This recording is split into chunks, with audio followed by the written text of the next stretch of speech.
Mesdames et messieurs, bonsoir et merci pour votre fidélité au programme. Alinéa ce soir reçoit une jeune avocate inspirante. Elle est d'origine congolaise et évolue en France, notamment au barreau du Val-de-Marne. Il s'agit, mesdames et messieurs, de Maître Paul Ekibat, l'une des fiertés d'une jeunesse déterminée à ne pas rester en marge des affaires publiques, s'appuyant évidemment sur leurs talents et leurs compétences remarquables. Bonsoir une fois de plus et bienvenue dans votre émission Alinéa. Maître Paul Ekibat, merci d'être venu sur ce plateau d'Alinéa. Nous vous recevons à Télé-Congo. Je pense que c'est la première fois que vous venez à Télé-Congo. Alors oui, exactement. C'est la toute première fois d'être reçue par vous. Et c'est un très grand plaisir pour moi. Je suis très honorée de pouvoir participer à cette émission et pouvoir échanger avec vous, Madame Etokabeka. En tout cas, c'est un plaisir. Merci beaucoup. Le plaisir est partagé. Alors, vous avez un cursus très riche. Après un baccalauréat STG mercatique, vous avez intégré l'UPEC Paris 12 Créteil, où vous avez obtenu, entre autres, une licence en droit, puis un master en droit des affaires et un master de juriste européen. Alors, qu'est-ce qui vous a poussé à faire ce choix d'études? Alors, tout d'abord, moi, j'ai un parcours scolaire très atypique parce que je ne souhaitais pas initialement devenir avocate. Ma passion première était d'être médecin. Sauf que durant mes études au collège, j'ai été voir ce qu'on appelle une conseillère d'orientation. Parce que bon, à 14 ans, je ne savais pas trop comment je pouvais m'y prendre pour devenir médecin. Donc c'est à ce moment-là que je prends rendez-vous avec une conseillère d'orientation pour poser des questions et qu'elle m'oriente en fait vers les études de médecine. Toujours est-il que la dame me dira non, t'es pas fait pour ça. Faut plutôt penser à faire une formation d'infirmière. Donc je sors de ce rendez-vous très déçue. Je me dis je peux pas être médecin. Qu'est-ce que je peux faire? Et ensuite de cela, je me laisse un petit peu diriger par l'académie. Et donc, après le brevet des collèges, je suis orientée vers ce qu'on appelait à l'époque le BEP. Donc, c'est une formation professionnelle pour pouvoir travailler tout de suite après le BEP. Donc, c'était une formation sur 2 années. Et il fallait choisir. J'ai choisi BEP secrétariat. Donc c'est comme ça que j'arrive au BEP secrétariat, que je passe la formation en 2 années et j'obtiens la formation avec 17 de moyenne. Parce que c'était très facile en réalité, parce que c'est une formation professionnelle. Et moi j'avais pas mal de capacités pour cette formation-là. Donc je l'obtiens avec 17 de moyenne. Ensuite de cela, je me dis non, je ne suis pas prête à travailler tout de suite, qu'est-ce que je peux faire? J'avais envie d'aller encore plus loin dans les études. Et donc je décide de reprendre un petit peu le cursus normal, si on peut dire. Et donc là, je fais une première d'adaptation pour pouvoir passer derrière le baccalauréat mercatique. C'est comme ça que je passe de la première d'adaptation tout d'abord et ensuite le baccalauréat 2 années après. Donc en réalité, mon baccalauréat, je l'ai passé en 4 années au lieu de 3 ans. Après le brevet des collèges. Après le baccalauréat mercatique, la suite logique, c'était d'aller en BTS. Et donc j'ai choisi le BTS assistant de direction. J'arrive là, j'ai été confrontée à pas mal d'injustices. Parce que j'étais dans une école où j'ai eu affaire à des professeurs que moi je jugeais de racistes, mais du racisme assumé. Tout à fait. Beaucoup de gens sont confrontés à ce genre de situation. C'est ça, c'est un racisme très assumé, pas caché du tout. Et donc ça m'a révoltée. Je suis contre l'injustice, contre les discriminations et j'ai été confrontée à cela personnellement, donc ça m'a profondément touchée. Je me suis dit non, je dois me donner les armes pour pouvoir me défendre. Et c'est à ce moment-là que j'ai réfléchi, je me dis qu'est-ce que je peux faire? Et mon père avait toujours souhaité que je devienne avocate. Il m'avait dit, soit tu deviens avocate, soit tu deviens journaliste. Et à l'époque, je me suis dit, qu'est-ce que je peux faire? Et c'est à ce moment-là que je décide en réalité de me diriger vers la fac de droit pour pouvoir acquérir des compétences légales, juridiques, et savoir comment me défendre plus tard si jamais j'étais encore une fois confrontée à de l'injustice, à du racisme, à de la discrimination. Donc c'est comme cela que j'arrive à la faculté de droit et que je suis les études de la première année jusqu'à la 7e année, parce que pour devenir avocate, c'est un niveau bac plus 7. Donc il y a déjà les 5 premières années, donc de la première année de licence jusqu'au master 2. Et ensuite, on a 2 années de formation à l'école de formation des avocats. Après ces 7 années d'études qui ont été sanctionnées par l'obtention du CAPA, donc le certificat d'aptitude à la profession d'avocat. Voilà, donc c'est comme ça que je deviens avocate. Waouh. Quel parcours, quelle détermination. Parce qu'avec tout ce que vous avez connu comme difficulté, c'est pas évident s'il n'y avait pas la force, il n'y avait pas de l'ambition et de la détermination. C'est vraiment à encourager, c'est très bien, c'est à féliciter. Merci. Vous êtes très jeune, vous faites la fierté de la jeunesse congolaise. À vous voir aujourd'hui avocate, et je pense que beaucoup d'autres jeunes filles peuvent s'identifier à vous. Les études de droit, c'est quand même beaucoup de lectures, beaucoup de piles de documents à intérioriser pour avoir une connaissance approfondie du métier du droit, qui n'est pas facile. Alors, comment s'est passée votre expérience pendant vos études? Alors, c'est vrai que oui, c'était pas évident, parce que vous avez raison hein, lorsque vous dites que les études de droit, c'est beaucoup de par cœur, hein, donc beaucoup de la mémorisation. Donc moi, j'ai déjà des facilités, parce que je pourrais dire que je suis hypermnésique, parce que j'ai une très grande capacité de mémorisation. Donc sur ce point-là, déjà, j'avais des facilités naturelles, hein, donc ça n'a pas été vraiment une difficulté. La difficulté, en réalité, pour moi, c'était de pouvoir concilier la vie scolaire, enfin la vie d'étudiante, et la vie professionnelle. Pourquoi je vous dis ça? Parce que comme tout étudiant à l'époque, hein, j'étais dans une précarité financière, puisque bon, je suis étudiante, je ne travaille pas. C'est normal. C'est normal, je n'ai pas les moyens, donc je devais travailler en même temps que j'allais à l'école. Et ben, j'ai dû faire des emplois étudiants. Des jobs d'été. Des jobs d'été, des jobs étudiants. Et donc, la journée, j'allais travailler et le soir, je travaillais sur mes cours. Et je vais vous faire une confidence. J'ai jamais en réalité assisté aux cours d'amphithéâtre. Je n'y allais pas parce que je travaillais. Les seuls cours auxquels j'ai pu assister, c'était les travaux dirigés, parce que là, c'était obligatoire d'y assister. Sinon, j'étais radiée de la faculté. Donc, je travaillais en journée et le soir, je récupérais les cours auprès de mes collègues de fac. Hein. Je travaillais en journée et le soir, j'étudiais. Donc, c'était vraiment ça la plus grande difficulté. Et ensuite de cela, j'ai eu la chance de tomber enceinte à ma 3e année de licence. Donc là, c'était encore plus difficile parce que j'ai dû gérer les études, le travail et la grossesse en même temps. Je suis allée à la fac en étant enceinte. Donc, j'avais un gros ventre et j'allais à la fac. Et pour tout vous dire, la dernière année de licence, donc le bac+3, j'ai passé l'examen et 2 jours après, j'ai accouché de ma fille. Donc, pour vous dire que j'aurais pu accoucher le jour de l'examen. Mais ma fille, elle a été très gentille. Elle m'a laissé terminer les examens tranquillement. Et 2 jours après, j'ai accouché. Donc, la difficulté pour moi, c'était pas tant la capacité de mémoriser les cours, parce que ça, j'ai des facilités naturelles. Mais c'était plutôt dans la gestion, trouver de l'argent pour vivre et continuer quand même les études. Et en plus, avec l'enfant qui était arrivé. Donc, voilà, c'était plutôt ça qui était difficile. Et malgré tout cela, vous êtes arrivée sans problème. Quel a été votre secret? Alors, le secret, c'est que je suis quelqu'un de très déterminé. Quand je veux quelque chose, je fais tout pour y arriver. Mais aussi, j'ai eu la chance d'avoir ma mère à mes côtés. Donc, elle m'a beaucoup aidée, notamment pour garder mon enfant. Hein, parce qu'à l'époque, toujours précarité financière, donc je ne pouvais pas me payer une nounou et trouver une... Ça coûte très cher. Ça coûte très cher, voilà. Europe, hein. Et trouver une place en crèche, faut être inscrit sur les listes, ça prend du temps et on n'a toujours pas la chance d'avoir une place en crèche. Mais moi, j'ai eu la chance d'avoir ma mère à mes côtés.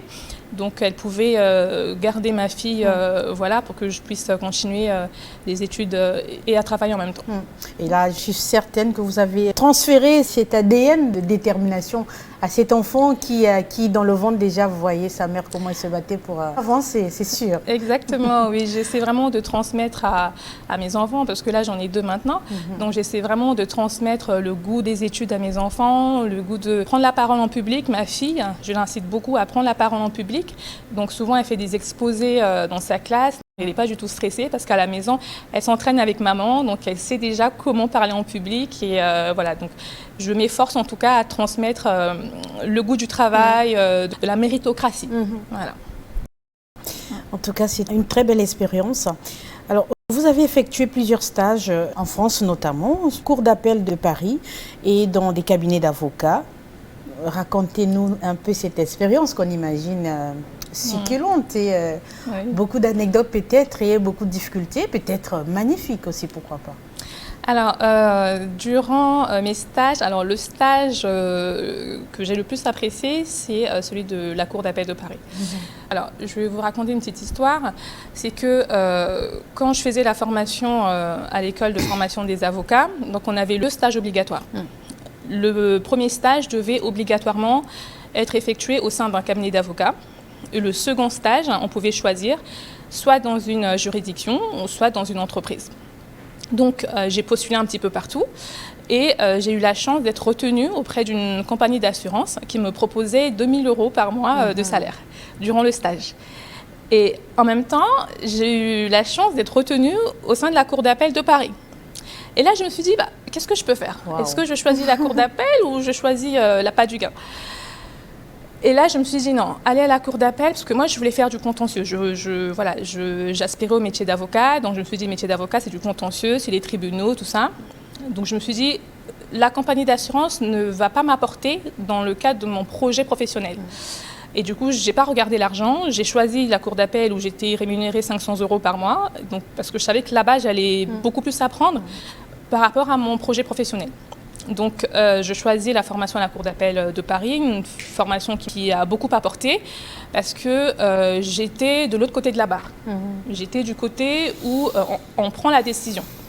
Et donc, j'ai pu participer au processus décisionnel, c'est-à-dire comment est-ce que les juges réfléchissent, quel processus ils entament pour arriver à prendre une décision. Parce que dans un procès, vous avez deux intérêts distincts. Et le juge, il est là pour trancher, pour dire qui a tort, qui a raison. Et donc, j'ai pu participer à ce processus décisionnel. Ça m'a beaucoup apporté parce que j'étais pleinement impliquée dans la prise de décision. Les magistrats, c'est-à-dire mes maîtres de stage, une fois même m'ont confié la prise de décision sur une affaire en me demandant « Qu'est-ce que tu pourrais prendre comme décision ?» Donc, j'ai dû réfléchir et faire une proposition de décision par rapport à l'affaire en cause. Donc, j'ai beaucoup appris et j'ai eu une maître de stage qui était très travailleuse, une vraie bosseuse. Et c'était une dame, elle travaillait sans cesse. Elle travaillait jusqu'à 20h, 21h, 22h, alors que les tribunaux, généralement, à 17h, 18h, c'est fermé. Mais elle, jusqu'à 21h, 22h, elle restait dans son bureau pour continuer à travailler. Donc, c'est une dame très inspirante. Je me suis beaucoup inspirée d'elle. Elle m'a appris beaucoup. Et j'ai pu également voir comment les plaidoiries étaient perçues par les magistrats. Parce que souvent, les avocats pensent qu'il faut faire des effets de manche pour séduire les magistrats. Alors que pas du tout, parce que c'est vraiment quelque chose que les magistrats n'aiment pas du tout. Les effets de manche, ça ne sert à rien. Le plus important, c'est ce qu'il y a dans le dossier, les éléments matériels qu'il y a dans le dossier. C'est ça qui est le plus important. Donc ça, j'ai pu avoir conscience de cet aspect-là et ça m'a beaucoup servi plus tard dans le cadre de mon activité en cabinet. Wow. Très bien, on imagine beaucoup de dossiers à traiter. Mais est-ce que vous avez une idée sur les types d'affaires que vous avez l'habitude de traiter, les dossiers que vous avez traités, des affaires sur lesquelles vous travaillez pour peut-être ensuite emmener des plaidoiries? Quel type d'affaires Alors, de base, moi j'ai une formation affairiste. Donc je suis formée en droit des affaires. Donc lorsque je décide de me lancer, au tout début, je suis à la recherche des clients en droit des affaires, c'est-à-dire des sociétés, des petits commerçants, etc. Et au fil du temps, comme je suis en exercice individuel, donc au fil du temps, j'ai été amenée à prendre d'autres dossiers, par exemple en droit de la famille, puisque mes clients en droit des affaires me sollicitaient pour d'autres contentieux, par exemple en droit de la famille ou en droit du travail. Voilà. Donc aujourd'hui, je peux dire que je suis généraliste, parce que j'interviens vraiment dans plusieurs domaines du droit, que ce soit le droit des sociétés, le droit des procédures collectives, le droit du travail, et beaucoup également en droit de l'immigration, qu'on appelle droit des étrangers en France, mais j'aime pas cette appellation de droit des étrangers, donc moi je préfère utiliser le terme de droit de l'immigration. Donc actuellement j'ai beaucoup de sollicitations en droit de l'immigration, donc des clients qui ont par exemple besoin d'être accompagnés dans leur démarche pour obtenir un titre de séjour, pour obtenir la nationalité française. J'ai également pas mal de demandes en matière de contestation des décisions défavorables en matière de visa. Donc voilà. Très bien. Ça veut dire que vous travaillez peut-être assez beaucoup avec cette institution, défenseur de droits? Il y a le défenseur des droits, mais c'est une institution distincte.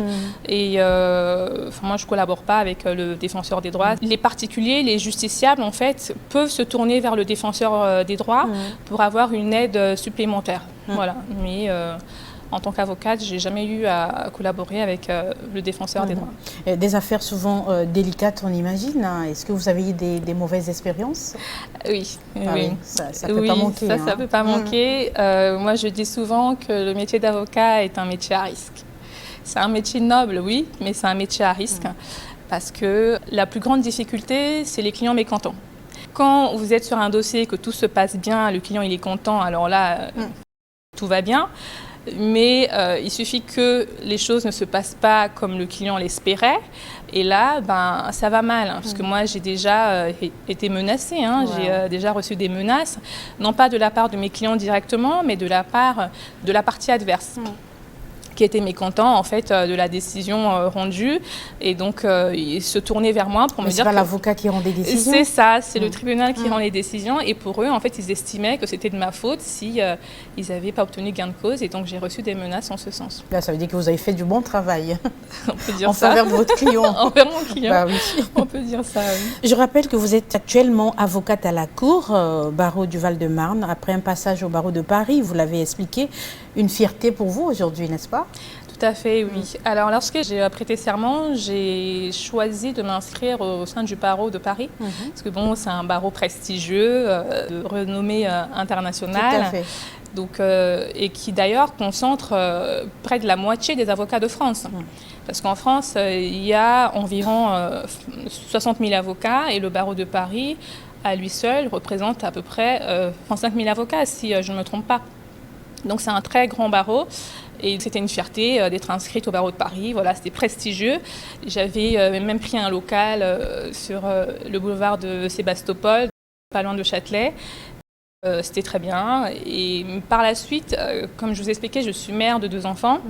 Donc j'ai fait le choix de déménager mes locaux professionnels pour me rapprocher de l'école de ma fille et de mon lieu d'habitation. Parce que c'était plus facile pour moi de pouvoir concilier vie familiale et vie professionnelle, d'être proche de mon domicile et de l'école de mes enfants. Donc c'est comme ça que j'ai été amenée à déménager mon local professionnel. Et donc comme le local professionnel, en fait, c'est ça qui conditionne en fait le ressort du barreau. Donc voilà, c'est comme ça que je suis amenée en fait à m'inscrire au barreau du Val-de-Marne. Et donc vous évoluez seule dans la gestion de votre cabinet, j'imagine? Oui, voilà, j'exerce à titre individuel, je suis seule, mais je suis des fois assistée des stagiaires. Je recrute souvent des stagiaires pour m'assister et pour les former, transmettre également. Puisque vous êtes vous-même passée par là. C'est ça, tout à fait, oui. D'accord. Au-delà du prestige, comme dans tous les métiers, il y a certainement des contraintes. Professionnelles, vous en avez été quelques-unes. Est-ce qu'il y en a d'autres autour de votre métier, des contraintes? Des contraintes, alors oui, il y en a plusieurs. Bon, là, je vous évoquais que c'était un métier à risque, mais le métier d'avocat, c'est également un métier chronophage. C'est-à-dire que on ne sait jamais à quelle heure on va réellement terminer de travailler. Je peux vous prendre un exemple. Je peux commencer à travailler à 8 h du matin. Après avoir déposé ma fille à l'école, je vais au tribunal en audience le matin. L'après-midi, j'ai peut-être une autre audience. Et le soir, je vais avoir un rendez-vous au cabinet, un rendez-vous avec un client. Le soir, je récupère ma fille, je rentre à la maison, je m'occupe de ma vie familiale. Et ensuite, je me remets sur l'ordinateur. Parce que j'ai des rédactions, j'ai des actes judiciaires sur lesquels je dois travailler, finaliser, parce qu'on a des deadlines.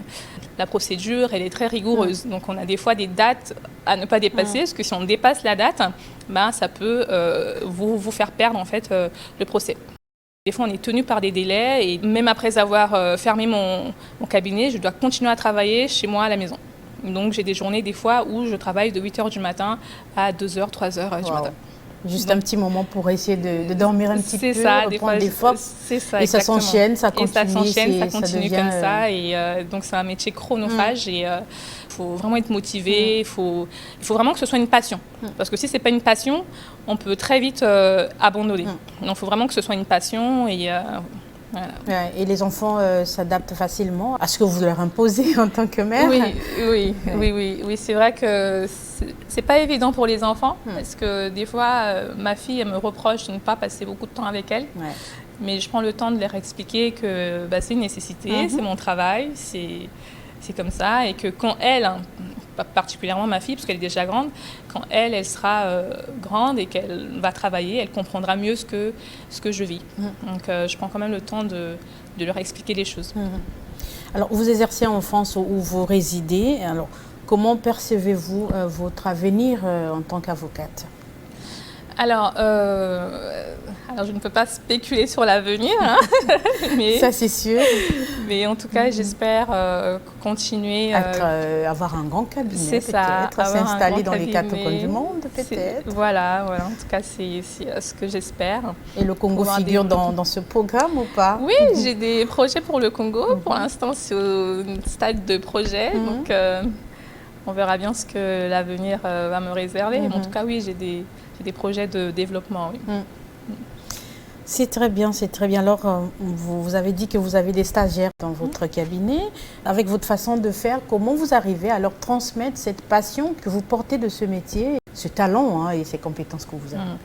Alors, la plupart de mes stagiaires sont très contents de la formation. À la fin de leur stage, généralement, j'ai des cadeaux parce qu'ils estiment que je suis gentille et qu'en fait, je prends vraiment le temps parce que moi-même, j'ai été stagiaire il n'y a pas très longtemps. Donc, je sais ce que j'ai vécu, je sais ce que j'attendais de mes maîtres de stage et donc, j'essaie de ne pas refaire les mêmes erreurs que mes maîtres de stage ont commises en fait avec moi.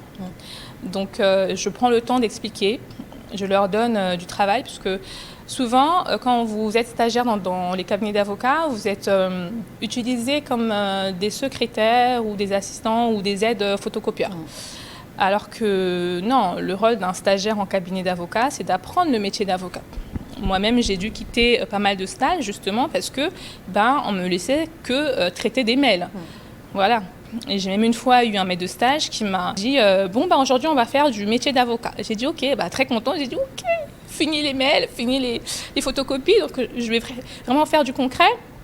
Et là, il me dit, moi, je vais faire la partie intellectuelle, et puis je vous donne, vous tapez à la machine. Je dis, je sers à quoi, moi? J'ai besoin de réfléchir, voilà. Et donc moi, j'essaie de ne pas refaire ces mêmes erreurs-là. Je prends le temps de travailler ensemble avec mes stagiaires, de leur expliquer les choses, de leur expliquer les procédures, les étapes. Lorsqu'on prend un dossier, par où on commence, qu'est-ce qu'on doit faire, qu'est-ce qu'on ne doit pas faire. Voilà. Et je suis très rigoureuse, donc c'est-à-dire que je repasse plusieurs fois sur leur dossier pour voir s'ils n'ont pas fait d'erreur. Et à la fin, ils sont très contents parce qu'ils sortent de là avec des compétences, des connaissances et qui leur servent plus tard dans leur prochain stage. Peut-être des ambitions de formation, de transmettre au niveau des établissements universitaires, peut-être? L'enseignement ne m'attire pas. Non, l'enseignement ne m'attire pas. J'ai eu des propositions d'être chargée de TD, donc de travaux dirigés dans les facultés de droit en France, mais j'ai jamais voulu parce que non seulement c'est chronophage, parce que ça prend beaucoup de temps, et je suis déjà très prise par l'activité de mon cabinet. Rajouter à cela les copies des étudiants qu'il va falloir corriger, les cours, etc. Pour l'instant, non. Alors, qu'est-ce que vous direz à une jeune fille qui souhaiterait demain être comme vous? Quel message vous lui direz? Quelle astuce vous lui donnerez pour qu'elle arrive à ses fins? Alors, je lui dirais de persévérer dans l'effort, de rester soi-même, d'être motivé, d'avoir de la pugnacité et de ne pas abandonner. Je vous ai expliqué les étapes par lesquelles je suis passée. Si je n'avais pas cette envie de réussir, j'aurais abandonné. Donc, il faut vraiment vouloir atteindre ses objectifs et surtout respecter les aînés, parce qu'on apprend beaucoup des aînés. Ça, c'est très important. Oui. Très important. Être honnête, ne pas tricher, être honnête et apprendre de ceux qui sont passés par là avant nous. Voilà. Tout à fait, tout à fait. Alors, vous êtes ici à Brazzaville. On a une jeunesse qui est très déterminée aussi. Chaque personne dans son créneau d'ambition et de travail.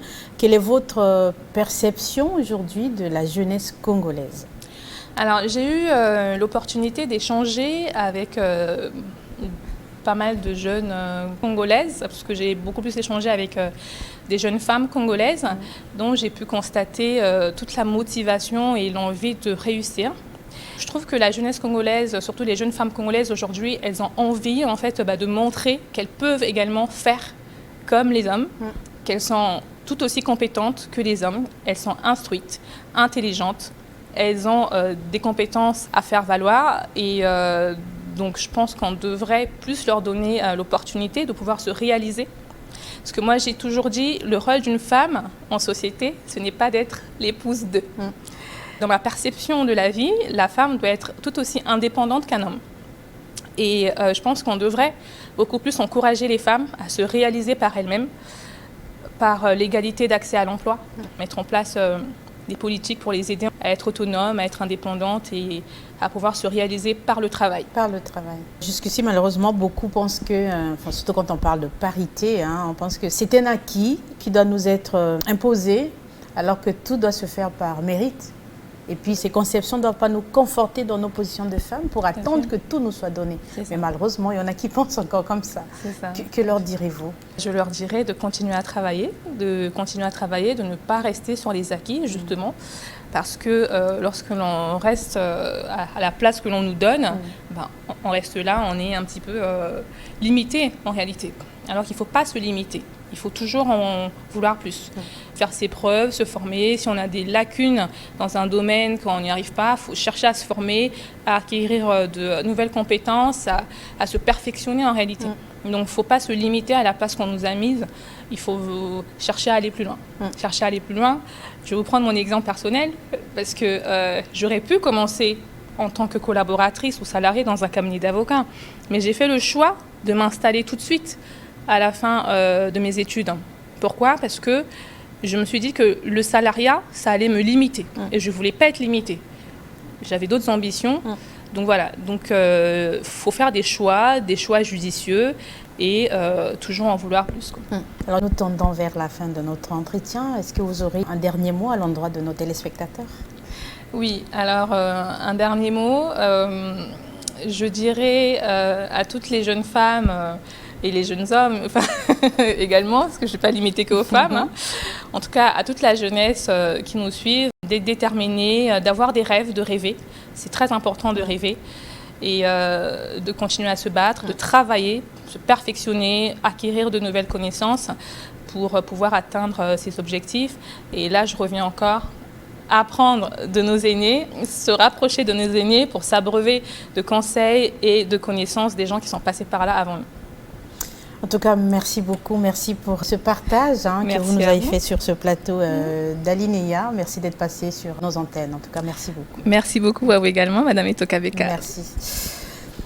Voilà, très chers téléspectateurs, c'est par là que nous bouclons cet entretien avec Maître Paul Ekibat. Elle est avocate à la Cour barreau du Val-de-Marne en France. Nous avons eu le plaisir de l'accueillir sur ce plateau et le plaisir d'échanger avec elle sur son parcours et partager avec nous, en tout cas, ce métier d'avocat qui est très contraignant au-delà du prestige. En tout cas, merci pour votre fidélité. Merci à toute l'équipe qui nous accompagne dans la réalisation de cette émission. À très bientôt sur nos antennes.